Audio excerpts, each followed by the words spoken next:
Kasama po natin si kaibigan natin Dwinding Linyo po dito guys. Pinuntahan ko po talaga siya ngayon dahil po ay nakakatakot po itong ipinapaabot po ng mga supporters po ng mga Duterte. Ngayon po mayroon po silang ipatanong sa ating kaibigan. Nandito man po si kaibigan na magpapaabot sa inyong lahat. Sana po ipagdasal po natin yung kaligtasan po ng ating Vice President. Kasi po ipinapaabot na po ito noon ni kaibigan. Hindi lang siguro kayo nakapanood na mag-ingat po talaga ang mga Duterte ngayon. Lalo na ay alam na po nila kung sino po ang susunod po na maging leader po dito sa ating bansa. Alam na po natin guys na mayroon pong mga tao na ayaw po nila na manungkulan ang mga Duterte na naman sa susunod po na halalan pagka-presidente. Ngayon po, tugunan ko pa rin yung mga nagpapaabot sa atin. Kasi hindi po siguro nila napanood yung ipinapaabot ng ating kaibigan na babala para sa kaligtasan ni BP Sara at lahat po ng mga Duterte. Kaya subukan po natin guys na itanong kung okay lang po ito i-upload. I-upload natin kung walang problema. Kaibigan, maraming nag-comment po doon sa video natin. Kasi meron po daw nagtangka na babae, kasamahan daw nila Duterte. Meron po nagpatanong kung ano po ba itong katotohanan na ipinapaabot po nila. Meron po daw nagtangka sa buhay ni Vice President.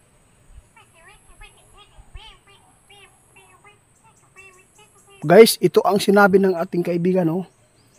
Alam po ninyo, grabe, hindi po kasamahan ni BP Sara ang nagtangkang na mapapahamak po. Ginawa lang po ito na nagpapaabot sa inyo dyan kung sino man yan. Hindi kasamahan ng ating Vice President. Ginawa lang itong ipalabas ang istorya para siguro, kaibigan, na kung sakali man may mangyari kay Ma'am Sara Duterte, alam na kung sino ang kanilang hahabulin, di ba? Ipinalabas po ito, di ba? Ito po ang katotohanan, guys. Sige po, kaibigan.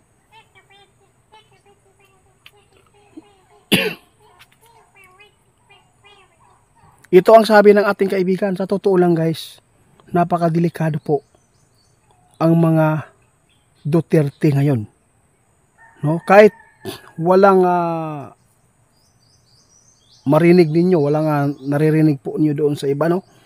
Na may nagtangka. Basta kahit po walang nagpapaabot sa inyo, alam na po natin na ito ay mangyayari po talaga, na maraming maghahabol po sa buhay po ng mga Duterte. Lalo na alam na po nila kung gaano po sila kamahal po ng taong bayan ngayon. At saka si kaibigan ay mayroong babala po sa lahat ng makapanood sa ibang mga vlogger, no?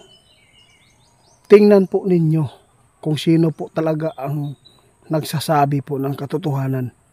Huwag po tayo agad-agad mag-react, mag-comment kung hindi po natin sigurado na ito ay totoo. Kaibigan,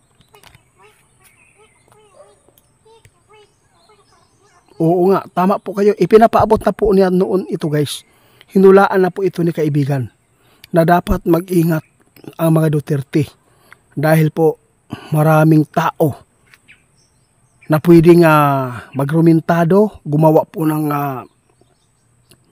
kasamaan sa mga Duterte para po ay mapapahamak ang mga Duterte. Sa lahat po na nagtatanong sa atin, salamat po sa inyo. Sinabi na po ito ng ating kaibigan noon na babala po talaga sa mga Duterte. Hindi safety ang kanilang buhay ngayon. Lalo na yung nagpatanong sa atin, guys, sabi po niya, itanong mo daw kay kaibigan po niyong Duwende kung totoo po ba ito na meron pong babaeng nagtangka na paktayin si Ma'am BP Sara Duterte at saka kasamahan pa daw niya ito. O hindi po, ito po yung sinabi ng ating kaibigan. ipinalabas po nila ito para po kung sakaling may mangyari sa ating Vice President, alam na natin kung ano man po ang kahinanatnan po ito, para meron silang mablame at kung meron silang mahanapan.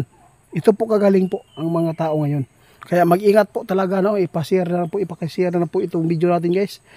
Kasi ito po ang last na babala ng ating kaibigan sa mga Duterte ngayon.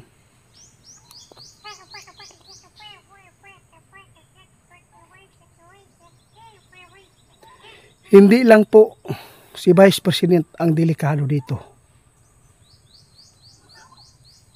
Lahat anak ni Tatay Digong, lalo na si Tatay Digong ngayon, mag-ingat.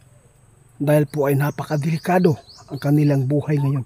Di po natin alam na sa susunod kung ano man pong mga demonyo na makapasok sa mga kalaban po ng mga Duterte, lalo na yung mga tao na hindi po matanggap ang kanilang pagkatalo. Kung sakali man ito ay mangyari, dapat po mag-ingat kayo. Sana hindi po tayo gumawa po ng kasamaan sa ating kapwa dahil lang po sa kapangyarihan na ating gustong makamtan. Hindi pa rin yan na magpapatuloy po talaga, no? Ang posisyon na yan na panghabang buhay. Hindi lilipas ka lang dyan. Hindi mo yan madadala kung ikaw ay mawawala dito sa mundo. Isipin natin, oo, isipin natin ng mabuti, sabi ating kaibigan. Bakit po nasabi po ninyo isipin nila, kaibigan? Oo, totoo yan. Isipin mo ang mabuti. Ilang years lang po kayo manirahan dito sa mundo. Ilan lang. Pag nasa 60, 80, 70, iwan ko lang kung magpaiwan ba ang iyong buhay dito.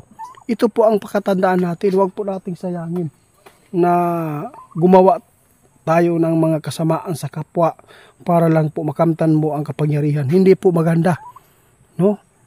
Dili man ni mo mapuslan pag abot sa time na mamatay ka, dili man ni mo madala na sa impyerno.